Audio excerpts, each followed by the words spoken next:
estranho pra mim pra escutar isso, porque pra mim você não tá querendo. There's something in my gut that's telling me that she's not here for the right reasons. Y'all, you won't believe the tea that's about to be spilled. Relationships are breaking, secrets are unraveling, and let's just say, some people might not be who they claim to be. Buckle up, because this episode of 90 Day Fiancé, before the 90 days, was nothing short of jaw-dropping. Let's dive in. Okay, besties, let's talk about Vanna.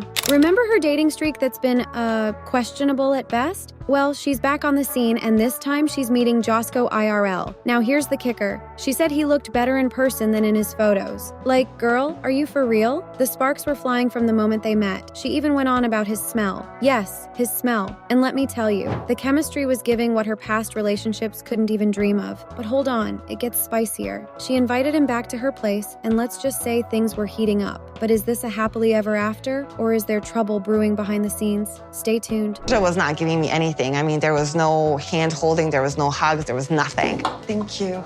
But with Josco, it's just sparks are flying on both sides. Meanwhile, Vanna's friend Rory is about to leave, but Sonny, decided he needed to apologize for that mess he created the last time they met. He was out here saying he's trying to work on himself after throwing shade and acting out. Like, okay, Sonny, we'll see. But Rory wasn't totally buying it, and honestly, same. He's still questioning Sonny's intentions, and I can't blame him. Sonny's worried his family won't accept Vanna because, wait for it, she's not Muslim. And y'all, this isn't just a small issue. Sonny's dad is strict. Like, this could end the relationship? Strict. And honestly, with all the secrets and family drama, it feels like they're walking on eggshells. Will love conquer all? Or is this headed straight for disaster? Like, if you are a problem of our relationship for now, are you gonna able to leave her alone? If she tells me she's happy with you and doesn't need me in the country, then yeah, I can respect that. How you feel about that? What do you feel? I don't want Rory to go home. Now let's pivot to Magda and Joe. Magda is ready for a proposal, and I mean ready. Like, she's already picking out wedding hashtags in her head. But Joe, he's not there yet, and it's giving cold feet vibes. To make it even more awkward, Magda's friends spilled the tea about her moving to Germany for another guy in the past. Joe's red flags were waving like a cheerleading squad after that bombshell. Is Magda jumping into things too quickly, or is Joe just not ready to commit? And then, it's me before he will leave. This is the person I want to spend the rest of my life with. So if he will feel it after 1 week, of course I will say yes. I will say yes even today. There's Niles and Matilda. Oh my gosh, y'all, this one is messy. Niles told his parents he's planning to marry Matilda. And let me just say, the reaction was a whole circus. They straight up refused to support him, and the look on his face was heartbreaking. But Niles said, "Not today, Satan," and decided to go through with the wedding anyway. He's all, "This is the happiest day of my life, and no one's ruining it." But the real question is, will their love story hold up under the weight of family disapproval? Next up. To hear my parents say that they can't support my marriage, well, there is not a word that I can give you to express how painful it is. Brian and Ingrid. Ooh, talk about tension. Brian sat Ingrid down and accused her of using him to get into the US. Y'all, the audacity. Ingrid clapped back and stormed off because seriously, who wants to deal with that kind of accusation? And honestly, the whole situation just screams trust issues. Are they done for good, or will they find a way back to each other? Honestly, I'm not holding my breath.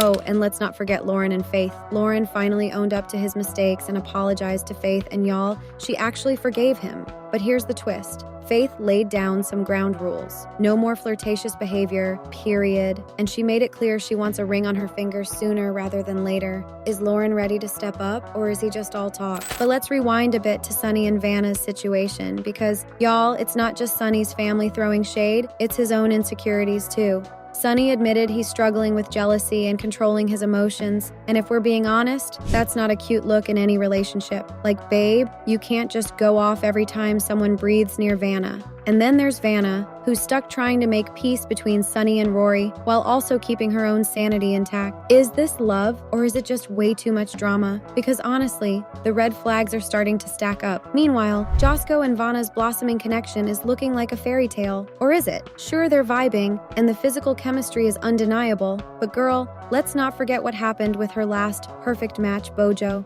That situation crashed and burned faster than we could say relationship goals. Is Josco the real deal, or is he just another chapter in Vanna's dating disaster series? Time will tell, but for now, it looks like she's smitten. Fingers crossed. This doesn't end in heartbreak again. Speaking of heartbreak, let's dive deeper into Joe and Magda's saga. Magda's been clear about what she wants, a ring and a lifetime of happily ever after. But Joe? Oh, he's playing it safe, keeping one foot out the door just in case. And then the whole Germany thing? Like, sis, we need to talk about why you're so quick to pack your bags for any guy who says, I love you. Joe's trying to process it all, but you can tell he's nervous about whether Magda is really in it for the long haul, or if she's just in love with the idea of love. Honestly, I can't blame him for being hesitant. Now let's check in on Niles. He might be walking down the aisle with Matilda, but let's not pretend everything is roses and sunshine. His parents' disapproval is hanging over this wedding like a dark cloud, and you can see it's weighing on him. Sure, he's determined to marry Matilda, but deep down, you know he's hoping for that picture-perfect family moment. And when that doesn't happen, well, it's bound to leave some emotional scars. Can their love survive the strain, or will the weight of it all pull them apart? And Lauren and Faith? Sis, I don't know about y'all, but I'm side-eyeing Lauren so hard right now. Sure, he apologized, but actions speak louder than words, and Faith laid down the law. No more shady behavior, period. But can Lauren really keep himself in check, or is it only a matter of time before he slips up again?